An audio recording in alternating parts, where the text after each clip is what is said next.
예, 주홍 글씨는 저희 때 학생들이라면은, 물론 요즘도 그런지는 모르지만은, 교과서를 통해 잘 알고 있는 큰 바위 얼굴, 그 단편소설이 저자인 나다니엘 호돈 같은 저자입니다.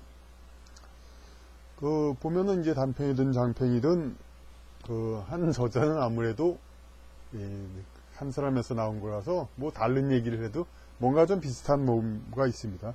큰 바위 얼굴에 보면은 무슨 얘기가 나오냐면은, 그런 거죠. 이제 큰 바위 얼굴과 같은 위대한 사람이 마을에 나타날 것이다 해가지고, 뭐, 장군, 부자, 뭐, 정치인, 뭐, 대단한 사람들이 자꾸 왔지만은, 예, 주인공, 어니스트라고 하죠. 아이가, 보는데, 그래도 역시 아닌 것 같다. 막 그런 식으로 다시 얘기가 되고, 그런데 나중에 보니까 그 평범하고 이렇게 성실하게 사는 그 사람이, 보니까 진짜 큰 바위 얼굴과 같은 사람이었다.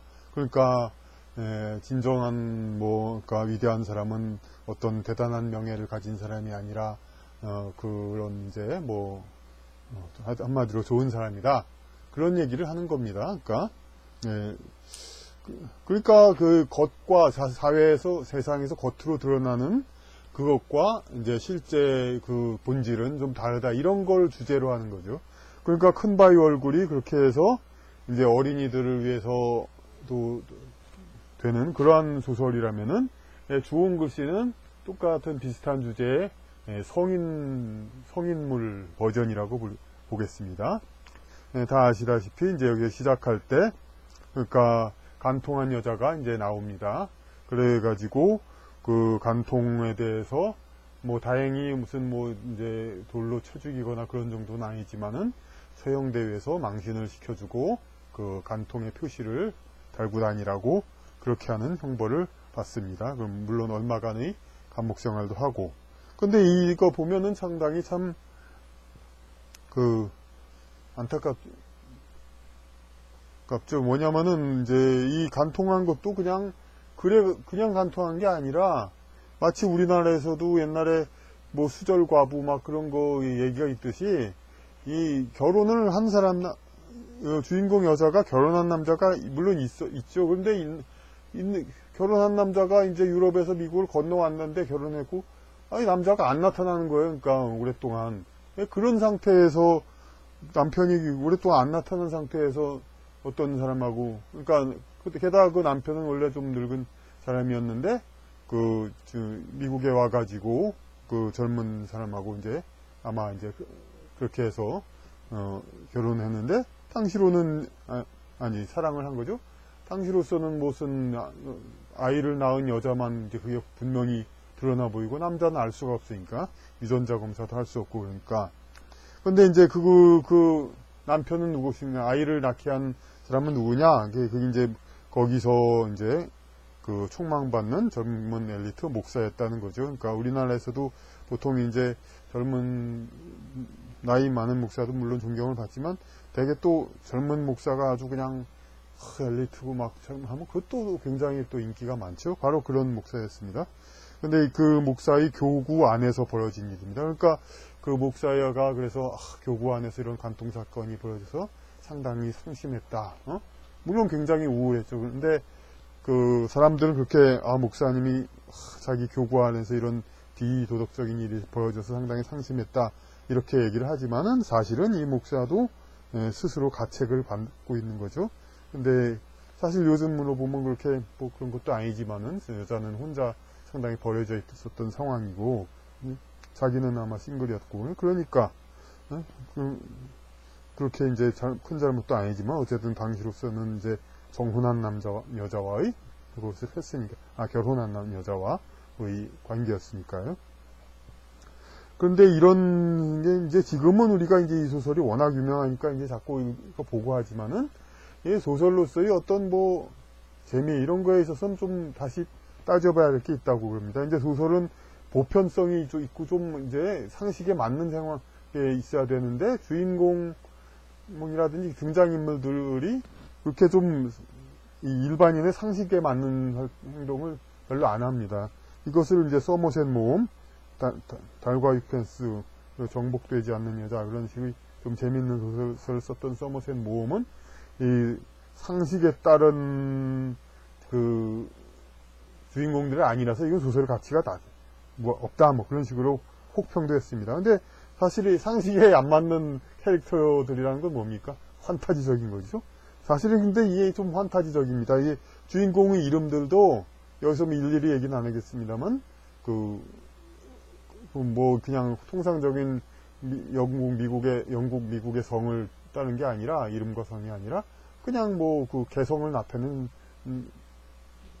그 이름입니다. 그냥 어떤 뭐 우리나라가 이제 무슨 얘기를 해도 뭐 김 나쁜, 김 좋은 뭐 그런 식으로 이름을 하듯이, 아니면 금전충 뭐 그런 식으로 성씨까지도 바꿀 수가 있죠. 그런데 여기 이름들도 다 파보면 그렇습니다. 특히 이제 좀 주인공을 괴롭히는 역을 하는 로저 칠링워스라는 사람은 그 성씨가 칠링, 차가운 월, 무슨 가치, 냉정한 가치, 그게 뭐 성씨 이름으로 나옵니다. 근데 이런 이제 주변적인 얘기를 떠나서 이제 가장 중심적인 문제는 뭐냐면, 이제 미국의 초기 창기니까 사실 아시다시피 선교도, 그러니까 신앙의 자유를 찾아왔고, 그야말로 에덴 동산처럼 이상적인 국가를 세우려는 사람들, 그런 사람들의 나라이고 마을이죠, 이쪽은. 그런데 여기서, 그러니까 그런 신천지, 새로운 곳이었는데, 당시로서는 얼마나 희망적인 곳이었겠습니까? 그러니까 보스턴, 미국 이런 곳이.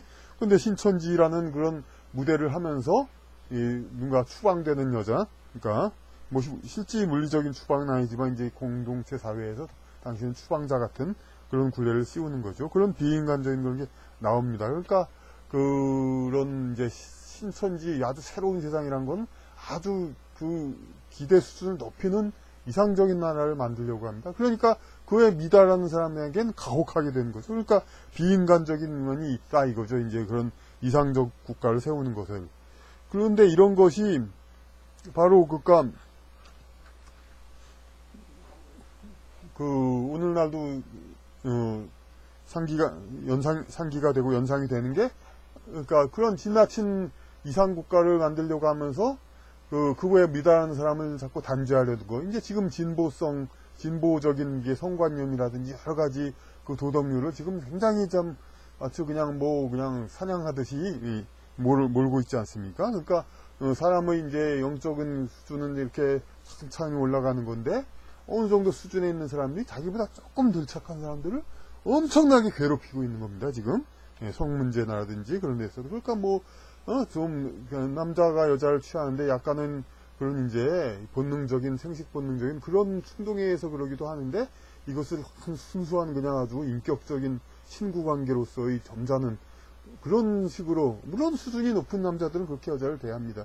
근데 그런 사람은 그렇게 대하고, 덜한 사람은 덜하고, 이런 융통성이 있어야 되는데, 어느 정도 이해하면은 그걸 다 죄로 삼아가지고, 그러니까 사람들이 도둑질이나 살인 그런 것들은 죄인 줄 알기 때문에 사람들은 그걸 안 하는데, 그래서 뭐 길에 가보면 도둑은 범죄입니다, 살인은 범죄입니다, 그런 거 있습니까? 없죠. 그런데 그거가 아닌, 그보다 더 그냥 인간의 본능과 그게 불과한 걸 가지고 뭐뭐는 범죄입니다, 뭐뭐는 범죄입니다, 막 그렇게 하죠.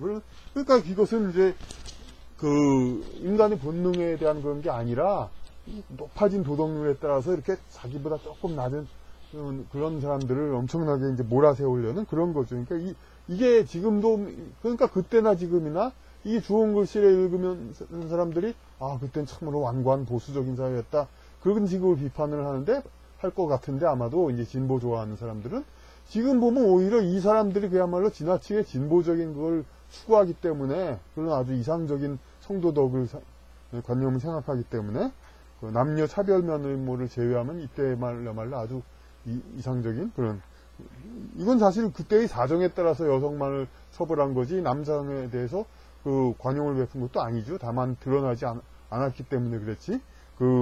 아까 주인공을 괴롭히는 캐릭터는 남자 목사에 대해서도 계속 괴롭힙니다. 당신이야말로 죄를 받아야 할 사람이다. 이렇게 막. 하여튼 이런 식으로, 그러니까 과거에 이제 이런 간통, 당시의 성관념에 미달한 사람을 가지고 그렇게 좋은 글씨를 붙여가지고 평생 낙인을 찍혀서 괴롭히라고 했듯이, 지금의 사회는 그 보복으로 이제 남자, 특히 남자들이 많죠. 이제 평생 어떤 그런 걸로 이제 동일 보복을 하고 있는 거죠. 이게 아주 원시적인 보복입니다. 그러니까 그렇게 해서 어떤 성적인 죄를 범해가지고 한번 그런 미투나 같은 데 걸리면은 절대로 어느 공직에도 갈 수 없는, 어느 이제 막노동 말고 그야말로 할 수 없게 매장시키려는 그런 관념이 지금도 있는 거죠.